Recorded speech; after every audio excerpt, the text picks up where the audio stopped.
Welcome to another edition of SAT-TV News. I'm Alicia George. Thanks for joining us. In the headlines, Attorney General sheds light on the process of judicial review in the case of Joshua Etienne. DPSU says it will not accept government's wage freeze. From the region, Caribbean sex workers to receive training in Guyana. And internationally, Ebola spreads to Nigeria oil hub. Details of these and other stories will follow. Welcome back. In an attempt to bring clarity on the recent development in a case involving Joshua Etienne and 5 police officers, Attorney General Levi Peter addressed a press briefing on Thursday at the studios of the Government Information Services, GIS. The discussions that people are stopping me or people are calling me and so on, the discussions that I'm hearing, there is clearly a need for some clarification as to what is meant by judicial review and how it impacts or relates to the criminal proceedings that are or were to proceed before the Magistrates Court and then further on. Joshua Etienne, who was arrested on August 4, 2014 for alleged possession of ammunition, was found dead in a cell at the Portsmouth police station the following day. It is alleged that Etienne may have been beaten to death by the 5 police officers when they tried to retrieve information about the whereabouts of the alleged ammunition. In the latest development, a judicial review was granted on August 26. It's what I understand the applicants in the judicial review proceedings to be saying and inviting the court to find is that the prosecuting authorities in law cannot proceed to charge a person, in this instance obviously the accused, for murder where an inquest has not been commenced and concluded. That is, as I understand, their position. Broadly, obviously there are other issues, but that is, as I understand it, the substantive issue. AG Peter said the attorneys representing the officers are required to file their claim within 14 days of the decision to grant judicial review. Within 10 days after receiving the claim for judicial review, the state must also file its affidavit in reply. AG Peter said claims of the judicial review halting proceedings are misplaced. The decision in respect to the judicial review is not a decision that the criminal proceedings can or cannot proceed. The two are separate. A judicial review is simply a decision as a judgment, as I said, a ruling, consideration, as I've said, in respect to the appropriateness, correctness of the process. Not the decision. Attorney General Levi Peter said he cannot guarantee that the judicial review will proceed towards completion. However, he, as well as the Office of the Attorney General, will do all in its power to progress the matter as quickly as possible. The parties are expected back in the High Court on September 24th. General Secretary of the Dominica Public Service Union, DPSU, Thomas Later, is standing by the union's decision to reject a proposal by the government for a wage freeze for public servants for the period 2012 to 2015. In a recent interview with SAT-TV News, Later also stated they will not negotiate based on provisions made in the 2014-2015 national budget. The Public Service Act makes provision for us to be engaged in negotiation with the government as far as working conditions of public officers are concerned, and that includes salaries and wages. And therefore, anything that was said in the budget, we are not going to accept that it has to be used as a basis for giving public officers a salary increase. Later said public officers are employees of the state and as such should be able to negotiate their working conditions, and the DPSU is looking forward to commencing negotiations with the government.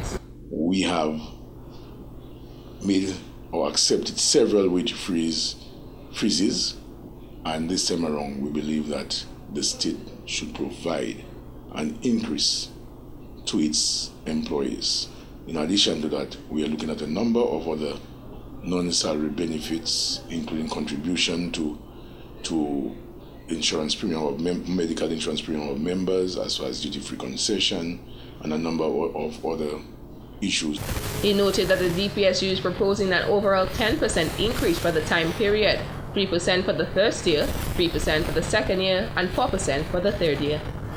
Telecommunications provider Lime has announced plans to make a major investment towards upgrading its network in Dominica and other territories in the region. Chief Executive Officer of Lime Caribbean, Martin Roos, at a press conference at the Lime Dominica office on Wednesday, said the company has decided to invest $1 billion towards a network upgrade investment thrust across 14 Caribbean territories and Panama. Where we will invest $1 billion in upgrading our networks over the 3-year period that has just started. And tying that back to the geographical focus that we have decided upon, that investment will go into upgrading our network infrastructure in the 14 Caribbean territories that we serve and in our Panamanian operation. With that, Cable & Wireless will be making a historical CapEx investment or network investment into this region. And we are, over that 3-year period, upping our investment level with 30% versus what we typically would have spent. And we'll front load a lot of that investment initially to make sure that we can deliver quick results and quick improvements to the markets we serve. Roos said $6 million of the $1 billion earmarked for the region will go towards network upgrades in Dominica. He said plans are to launch Lime's 4G operations as well as upgrading its broadband capacity. During the first 12 months, we are here now presenting an investment of $6 million that will go into the market of Dominica, and it will go into a very imminent 4G launch where you will see us with, well, I don't think it has happened too many times lately that we have been first. We're steering back the initiative, and we're going to make sure that we continue to be first, fastest. We already have the best coverage on island, and we'll make sure that also for 4G we deliver a nationwide experience that has a way superior coverage. Lime also announced plans to launch high-definition television product in Dominica in the early months of 2015. The company is currently delivering television service in the Cayman Islands and Barbados. Lime Dominica is expected to receive the funds for the network upgrade under the $1 billion capital investment program on an annual basis. When we return, find out more about projects undertaken by the government to boost tourist arrivals. Welcome back. Work on the T2 Gorge Enhancement Project and the Roseau River Promenade is scheduled to continue following the contract signing of the two projects on Monday. The two projects are part of efforts by the Ministry of Tourism to distinguish Dominica as a leading tourist destination, according to Tourism Minister Honorable Ian Douglas. Over the years, what we have been really trying to do is to distinguish Dominica as a leading tourism destination. That's our vision for the development of tourism in Dominica. And Dominica has certain natural features that are not present in the other destinations in the Caribbean. And so rather, what we're seeking to do is to complement the other destinations of the Caribbean. The Roseau River Promenade will be located between the West Bridge and the Dominica-China Friendship Bridge in Roseau. George Nanton will construct phase 1 of the project, a wall which extends from the West Bridge to the Dominica-China Friendship Bridge on the northern side of the Roseau River at a cost of over EC $560,000. We have one of the only live rivers in any capital city in the Eastern Caribbean, and I may dare say in the Caribbean, flowing right through the capital. And we have heard numerous comments from our commentators during cricket about the Roseau River. So we want to use the Roseau River as an asset and turn it really into a tourism product. Meanwhile, Clement Royer of Maxroy Trading is expected to manage the T2 Gorge project, which includes the construction of an access road and bridge. A lot of our visitors, especially during the off-season, a lot of our visitors who come from Martinique and Guadeloupe and keep our tourism industry ticking along in the off-season, go to T2 Gorge. And we have found that there are necessary amenities that we needed to construct at T2 Gorge because of the increase in visitors that we have been seeing. The T2 Gorge project will cost EC $269,971. Parliamentary representative for the Roseau Valley constituency and Minister for Employment, Trade, Industry and Diaspora Affairs, Honorable Dr. John Colin McIntyre, said he is pleased with the progress of the work on the T2 Gorge Enhancement Project. The minister welcomed the project, describing it as a necessary upgrade for the T2 Gorge facility. Assistant Superintendent of Police Inspector Claude Wicks would like to see drug-related matters expedited at court. He made the statement following the burning of over $21 million worth of illegal drugs, which was seized dated 4 years ago. I think the desired thing to happen, or the ideal, would be to expedite these matters, given the limitation, and all of us in one way or the other, organizations or institutions, there are limitations, and hence you see the period of time, like I articulated, it spans from about 2012, and even a bit older, maybe 2010 or so. And that again is because of the protracted delays that we find in the court. And I use the term delay more so this would be really the time that the case would have been disposed of, because as you well know, a person who is charged, given what our Constitution stipulates, they have a right to an attorney, they have a right to a fair hearing, a fair trial, and as such, given the situation as it were, some matters just cannot be expedited in the most desirable way.